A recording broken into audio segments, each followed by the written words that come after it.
Paano mo nga ba makukuha yung balanse ng buhay? Yung hindi sobra, hindi kulang. Sabi nila, hindi raw talaga mahanap yun eh. Dapat daw ikaw mismo ang gumawa. Maging mabait ka pero huwag kang magpapaabuso. Magtiwala ka pero huwag kang magpapaloko. Makontento ka sa buhay pero huwag kang titigil na mapaganda ang buhay mo. Nandun ka lang sa gitna nung kumakapit at bumibitaw. Ang buhay daw, para kang nagbibisikleta. Kailangang umandar ka para hindi ka matumba. Alam nating lahat na mahirap ang buhay. Pero para makaya natin yung mga problemang dumarating, isipin na lang natin na ang buhay parang libro na tayo yung sumusulat. Bawat chapter, bawat problema, tayo ang gagawa. At kung nakagawa tayo ng problema, syempre, pati yung solusyon, kayang-kaya. Tayo yung mamimili kung ano yung gusto nating storya. Nasa atin din kung gusto natin na ang ending malungkot o masaya. Pag wala kang pera, hindi magtrabaho ka. Dumiskarte ka. Mangutang ka, magkakapera ka. Di ba?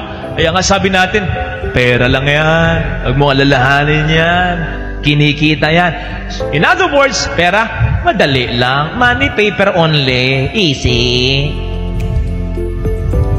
Pero yung pagmamahal, pag kailangan mo na ang pagmamahal, abay, mahirap mag-produce yan kung hindi nakasanayan at kung hindi napapatunayan. Hindi mo po pwedeng sabihin sa isang tao, mahal kita eh, hindi ko lang nga ipapakita. Ang pagmamahal, para maging makatotohanan, dapat napaparamdam at napapatunayan ng matagalan.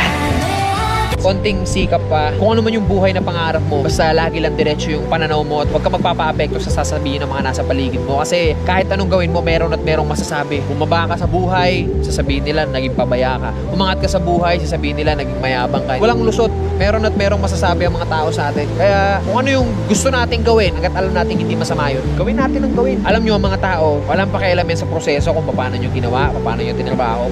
Mukhang ewan ka talaga para sa mga yan sa umpisa. Ang gustong makita lang ng mga tao palagi, yung finished product. Ano yung narating mo dyan? As long as di mo napapabayaan yung pamilya mo, yung sarili mo, sa kung ano man yung tinatahak mo, banat lang. Wag na wag mong ipagpapalit ang gusto mo talaga sa gusto mo lang ngayon.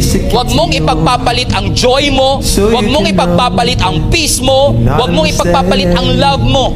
Akala natin kama makakapagbigay ng pahinga. No. Bed doesn't guarantee rest. Food doesn't guarantee appetite. Come on, I'm talking to somebody. Vacation doesn't guarantee rest. Hindi lahat na nagbabakasyon nakakapagpahinga. Sino sa inyo nararanasan nyo, nagbakasyon kayo, pagbalik nyo, mas pagod kayo. That's the ESO syndrome. Pinagpapalit natin yung eternal sa temporal. Watch out for that. Kasi yung mga bagay na ino-offer ni Satan ay pansamantala lamang.